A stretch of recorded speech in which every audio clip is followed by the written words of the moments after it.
Hey everyone, thanks for watching. I got a really exciting show for you today. I have a guest with us who's been with us before, but today he's going to come back and announce something that I think a lot of us watching this hope to do one day.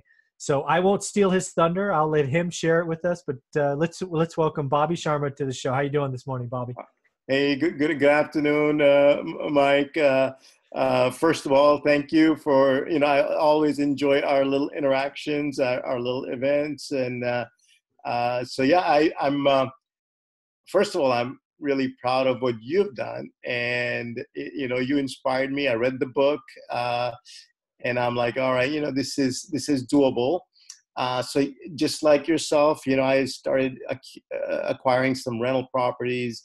Actually, you did significantly better than I did, but I did build enough to where my overhead is relatively low. So I've got no kids to put through college and all that. So the bar that I needed to hit was very reasonable. So yeah, I got the passive income portion covered. So I got the rentals, I got some notes that are performing.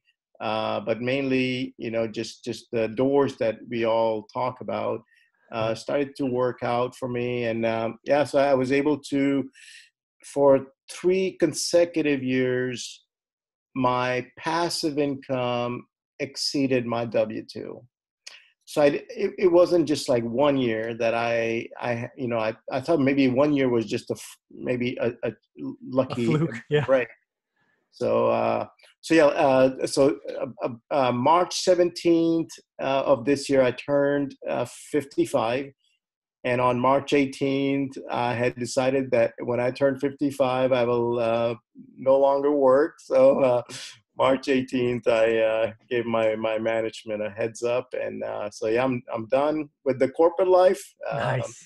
Well, think about that, right? You're 55 years old. It's been a plan your whole time. You've been putting these, bricks in place for a while. It had to feel good, right? It had to feel Oh, good to very good. turn in notice on the day after you're 55. Yeah. Yeah, and like I said, Mike, I mean, I was never one of those guys that hated their day job, Yeah. their like you and I, we live in Silicon Valley. We the companies here, most of them are pretty kind to their employees, right? Yes. They're pretty Yeah. generous and they're kind and flexible. So I never had any issues with any of my employers. They've been very good to me. So yeah, it was bittersweet. And I love my clients. I had a lot of great clients, so I had to say kind of goodbye to them as well. But not, the feeling now is starting to settle in. What do I do on day one? And what do I do on Monday? But but luckily, there's always stuff to do. Yeah, yeah. We'll get into that in a minute. Let's paint the picture for folks because they're now watching this going, wow, two guys left their day jobs, right? Yourself and myself. But let's tell the story how this begins, right? Because for you, the journey started, if I remember right, after a particularly nasty divorce, right, where you basically were starting at zero. So Yeah. let's paint that vision, how long ago it was, and the decisions that you had to start with. That the start of the journey is often the hard part, right? The finish line No. is celebrated, but the start is important. Right. Yeah, very, very, very, very important to get started. And how do you get started? So yeah, at 39, I worked for a company. We went public on pay. I looked on E-Trade, and it was I was worth 7 figures. And then one day, the ex-wife decided that she deserved the money more than I did, and actually, she was not a bad person. It's only when she went to the attorneys that things got complicated. I think between her and myself, we would have worked it out, but unfortunately, the attorneys got involved, and then it was all over. So we're very sad the way the legal system works. But anyway, at 39, I was done, and I went from living in a 4-bedroom, 2-bath house in Fremont in a very nice neighborhood to renting a one-bedroom apartment in Milpitas from a Filipino family and sharing the bathroom. Um, so I was still paying the mortgage. The judge asked me to leave the house. Once you file, they don't want you together. So I still had to pay the mortgage on the house, and then I had to pay for an apartment. So by the time everything was said and done at 39, all my IPO money that I had made for my startup, that was pretty much all wiped out. And I noticed that my net worth at that time was basically the same as what it was when I was 29. Oh, wow. Okay. So, so, so I started to hustle, got some consulting jobs part-time, but I always had a sense that real estate is where I could probably, it was something I enjoyed. And so in 2010, I went to the courthouse in Oakland, and I started picking up properties at the courthouse because that's all I could afford. And I met with a contractor, and we started rehabbing those homes. And then in the same year, I also picked up a rental in San Jose, which I still own. And slowly but surely, I started to see a little bit of positive cash flow coming from these rentals that I had. And then it just kind of snowballed, and I went into Fresno, started buying in Fresno, went to Kansas City. I flew out 5+ years ago on a weekend. I would jump down Southwest and flew out to Kansas City because I had very little money. So I bought, at that time, I bought 4 homes in Kansas City. One was a duplex for $12,000. So those kind of deals I could afford. But I did end up with 2 nice homes in a B neighborhood in Kansas City, which I still own today. And then from that, just started to build a little bit of a portfolio through my meetup. Ran into some really good people that were very knowledgeable in things like seller financing and creating notes and all that. So a lot of my portfolio is now, I would say 60 to 70% of it is in notes. And then, and then the rest is in just rental properties that I own myself or I own with my friends. So that was the journey, but it didn't happen overnight. It's now a 9-year or 10-year active investments. Yeah. I took some bruisings along the way. We all do, right, in real estate. Yeah. There were some that were kind of tricky, but I stuck with it. I just I hung on, just like you did. You hung on to your rental portfolios, and then sometimes you trim a few that you don't want. So I did a little bit of that, and I pruned and so on. But for the past, like I said, for the past 3 years, whether I am following up with property management or not, the checks come. Yep. Almost every month. The checks just come, and a lot of them are now direct deposits. So I don't need to follow up. The only time I need to follow up is if they're more than 5 days late or so.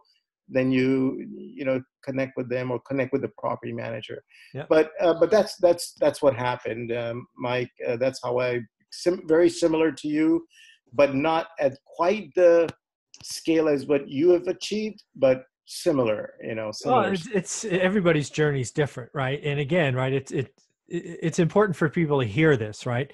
You were sitting on paper millions, right? 7 figures. Life events happen, right? Unfortunately, divorce is pretty common in the U.S. and lots of them are painful.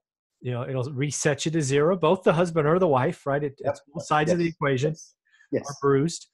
But then you got to go take care of yourself. So again, you sacrifice, right? You rent a room with another family, and you realize, okay, well, I got to get on my horse. I'm now 39 and I'm worth as much as I was at 29. Yep. That's not okay. That's not okay. Yeah, so let's get going. And then the real estate cycle was where it was. So you took action. You went out to Oakland, the courthouse steps. You did some work there. You networked. You found partners. Then you said, you know what? Let's go out of state, right? You went to Kansas City, and obviously Yep. now have been in other markets. Yep. But that's what it takes, right? Real estate investing is a path to leaving the job, and we Yep. have both proven it. And we both proved it. You did it in a decade. I did it in 15 years. But people just need to believe it's possible. It's very possible. But you got to start, right? Yeah. Going from 0 to 1 is the hardest thing. Yeah, 0 to 1. That Yeah. first passive income, that first rental, whether it's in your backyard or it's 2,000 miles away, if you can master the fears or the uncertainty of that first one, I think you slowly take the training wheels off, and you just continue to build your portfolio. And you build whether the market is up or down. Like a lot of people ask me, what happens if the market pulls back? I'm like, I'll buy more. Yeah, exactly. I want to buy more. Yeah, So, I get a lot of people, and it's really the stock market mentality that they have that, oh, I'm going to wait for that one day 20% haircut. yeah. And real estate generally doesn't do that. Right? There was the 08 blip, but that was 20 or 50%, depending on where you were over a couple of years, right? It wasn't in an afternoon like it can be in stocks. Yeah. But I've lived through that, and I guarantee you, everybody out there that tells me they're going to buy when the market, quote unquote, crashes, they're lying to themselves. Yeah. Because I lived through it. Nobody was around. Everybody was scared, putting money in the bank. Nobody was doing anything. I was out there picking up diamonds and brick bars of gold that were laying in the street for anybody to see. So, I've been active for every 6 months except 2 little windows of time. One right after Bear Stearns collapsed. Yep. Because I was frightened. I was like, oh my God, right? Wall Street firms are going out of business. What the heck? Yeah. Very scary. And then at the bottom, when one day out of nowhere, the hedge funds came in and bought everything sight unseen, I'm like, oh, that's different. Yeah. Other than those 2 little windows, I've bought property with every 3 to 4 months. I'm buying something because I'm not smart enough to time the market. Sure. And Mike, your book talks about how you just buy, and of course you buy making sure the numbers make sense, right? You don't buy something that is ridiculously low cap rates or in a very risky area, but as long as you can cash flow a little bit and you have some buffer, you continue to you have to continue to buy, and Mike, like you said in your book, and in my experience as well, after a while you can get creative, you can add value, you can buy something that needs a little bit of work. And if it means you have to jump on a plane and go to your property for 5 or 7 or 9 days and get the crew, so be it. That's a small sacrifice. But like by reading your book, by hanging around, real estate investors and coming to the meetups, you will learn tricks. If you're not yet networking, you really need to. You're doing yourself a disservice by not getting educated. So once you get to know the secrets, then buying your 10th, your 15th, your 20th home just becomes easier and easier. So I would tell people that when we are going from 0 to 1, conservatively finance the first one, because you don't want any stress, right? You want that buffer, as you talked about. Right. And also you need to think in decades. This isn't even a year is not long enough, right? You need to think in decades, because when you buy this, you should be thinking about holding it till it's free and clear. Now that may not happen, but you should think about it. Right? That's kind of the horizon I want people thinking about. Yeah. Because it allows you to retire, right? It allows you to have mortgage pay down, inflation, rents go up. I mean, the rents aren't the same today as they were when you bought them, I'm sure. No. No, rents generally, if you look at decade over decade, I don't know of any decade when you compare it decade over decade where the rents have gone down. Yeah, Uh, doesn't happen. Not in California anyway. no, yeah, it doesn't, and even in most cities, it doesn't happen because real estate is a hedge against inflation. Yep. So just purely on that, you will stay ahead of inflation. But at the same time, you're paying down your debt. You've got some appreciation built in, so you factor in all that and some tax breaks. Yep. You factor all that in, and it's a solid investment. You just got to do it the right way, and the way you do it the right way is you listen to Mike's interviews of all the wonderful people that you've interviewed. You get nuggets of information from all of them, and then you personalize that information, and you say, okay, this is what applies to me. This is what I'm going to take away, and I'm going to put it to work. Yeah. So that's the most important aspect. Absolutely. Let's have some fun. I didn't even prep you with this question. It literally just jumped in my head.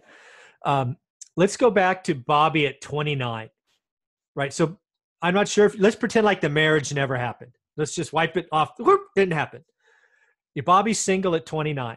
What would you tell your 29-year-old self, knowing now that you retired at 55? I wish if I could go back to that age, I would say I would have bought as much real estate as possible. I would have picked up another job, or I would have picked up partners. Yeah. To acquire as much real estate as possible. So, Mike, that's a great question, and I've often pondered about that, and I just wish I had done more, and I wish I had done sooner. Yeah. Yeah, because think about it, right? I just did the rough math. That was 1995, right? I just did the math. That's pre.com, right? I mean, you could have bought stuff relatively inexpensive in the Bay Area, right? Yep. Yep. If you would have owned 10 rentals, in even Fremont Yep. in 95, Yep.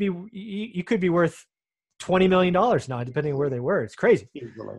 Yeah. So, that's the same thing I tell myself, right? I often talk about losing my 20s, just I made okay money, but freaking spent every penny. I'm like, God, if I was 20 again, it'd be like, live below your means, sacrifice, make some tough decisions, and then retire at 35 instead of 45. Yep. Exactly. Man, exactly. Stupid I was. Yeah. So, how about this question? So you started going to the courthouse in Oakland, you bought a rental in San Jose, and then you went out of state. What compare and contrast investing in your backyard versus out of state, thousands of miles away? What does that feel like now to your 29-year-old self? Net, here's the funny thing. Net, if you look at, including cash flow and appreciation, both have done similarly, right?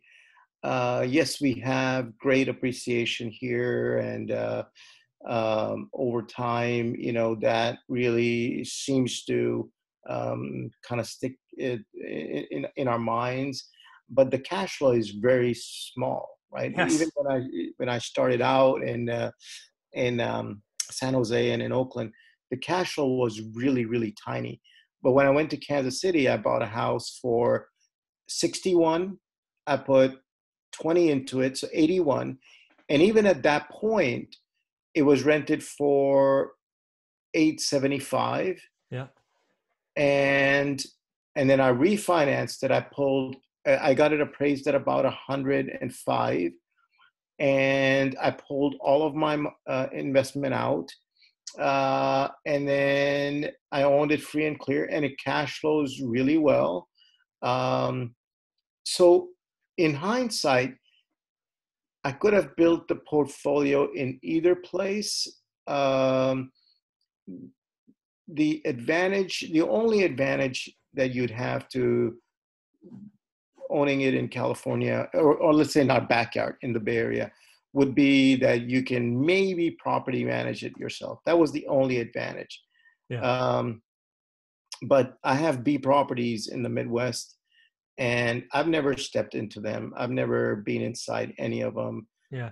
I've bought them sight unseen. I've trusted my boots on the ground. Um, we used to own a bunch in Huntsville. I still own in Kansas City, St. Louis, Indianapolis. I haven't been to any of them. Yeah. But the cash flow with the proper methodology is similar. Yeah. No, I would think, my younger self, I would say go for the cash flow, which would probably mean out of state or at least out of area, right? Out of the Bay. Our backyard, our Bay Area, yeah, silly. Yeah. Because you just can't move the needle here. No. Right. Even if you're lucky to have a big IPO or RSU grant or whatever. Okay, great. You got one rental, maybe two. Yeah, you're not going to retire on two. Maybe you could sell them and make a bunch of money, but that's taxable event. That's not why you're in the game. You're in the game for passive. You want depreciation. You want the tax man to like you. So you need units, you need volume. And then if you can get enough eggs out there or bets out there, then the foundation rises or the tide rises. Sure. You win, home run, right? You get all these opportunity zones and all these other things in different areas. You get extra capital coming in and goosing an area up higher. Yeah. I should have looked out of state sooner, right? I'm out of area for sure, right? 2.5 hours away. Yeah. But, I think this year, maybe next year, I'm going to get on an airplane and go see some stuff because, other markets, you can get a house for $80,000 that rents for $900. Oh yeah. California just doesn't have that. Right. And, there's a myth in the California investors that out-of-state properties don't appreciate. And I can show you charts and charts of where even places like Dallas have shown appreciation. Yeah. Huntsville, Kansas City, every market, almost every market has done well, like you said, with the rising tide that lifts all the boats. That's what's happened. And now we have a lot of data available online, with what you can and cannot do. So, but there is appreciation. It's not like the Bay Area, it doesn't. Well, I tell people not even to count. I don't want appreciation in any calculation. That's what kills you. I mean, I literally saw dozens of people between 2009 and 10 be worth $10 million go to bankrupt. It's because their whole life was built on appreciation. Yeah. And when a market cycle catches pneumonia like we had in 2008, people die. Be conservative. Yeah, they financially died. Yeah, no, you're right. You're right. And we're in the 9th year of a real estate recovery, so I'm a little bit extra cautious right now. Absolutely, yeah. So, yeah, no, I like it. So, now so you give your notice. I bet that felt really good. You had all the little parties and people taking you to lunch and all of that. Yeah. So it's actually just happened, right? So it's Saturday. It was Saturday. Yesterday. So it probably still feels like a weekend. What do you think? What do you think Monday is going to feel like? Monday is going to feel strange because I used to have to go into the city 3 days a week to work out of financial district, beautiful office and all. But there'll be no meetings. There'll be no emails from work. There'll be no emergencies to deal with at work. So what I have done to help kind of transition into the sort of the semi-retired life or the retired life is, because you and I, we still have real estate stuff going on, right? So I'm starting to pack my calendars, not saturated with meetings, but just kind of evenly, scheduled some meetings so that there's something positive going on in life, so I don't kind of drop off the. So I've got that scheduled. I know I need to be going to the gym more often, so I've blocked out my mornings for the gym. Nice. Yeah, so I'm still going to wake up as I used to, but instead of going to work, it's going to be about going to the gym, and maybe picking up some meditation. And in May, I'm going to travel for 24 days. I'm going to go somewhere where I've never been before. So I'm going to take 24 days and travel. But yeah, that's what's on tap. And then, of course, you're going to be the keynote speaker at our event. So very proud to say we've got about 200 people registered. Nice. So it's going to be a big event, April 27th in San Francisco. Yeah, and what's the title of that event again? Retire with Rentals. There you go. Yeah, Retire with Rentals. There should be 2,000 people going to that event. It's free into San Francisco on the 27th. Is that right? 27th, Saturday morning. Yeah. Yeah. Yeah. So let's highlight not only myself. There's other people going to be there.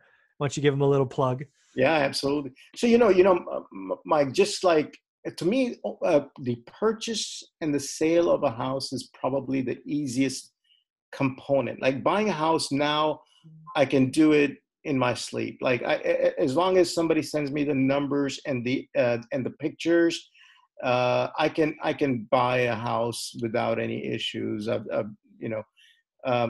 What really matters is the property management, right? Yep. You're married to this house for the next 20, 30 years, right? Yeah. So who's managing that? So your property management teams are very important. So I've got a company that's got some really innovative ideas and technologies around property management. They're experts at it. So they're going to be speaking at this event.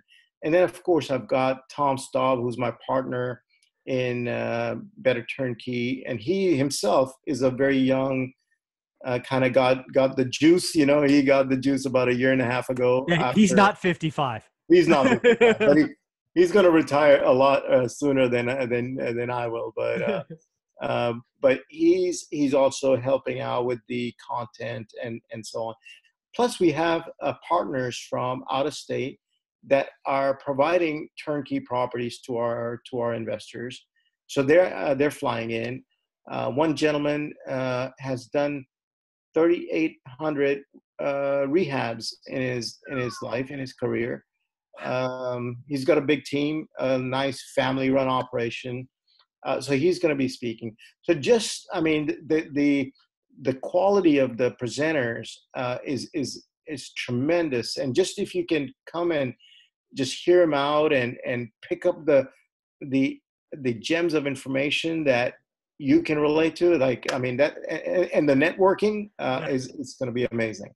Yeah, the event's not a pitch fest. It's absolutely honest attempt to help people. We both believe in giving back. It's why we connected on this topic in the title.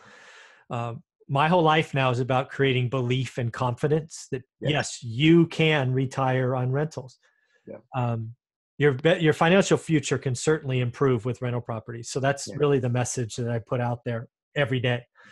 So I look forward to this. I'm really happy we got to do this interview the day after you left your job. Thanks, Congratulations. Thank you, sir. Thank you. And you've been a big inspiration for me. I read the book and I'm like, this is doable, right? I mean, Absolutely. we've heard, but you and I have become friends. Yeah. And I could really totally relate to the book and what you had in the book. So thank you for doing this service. I'm glad you're out there, and we're thrilled, to have you like a real life practical person who's not selling anything, who's just purely facts.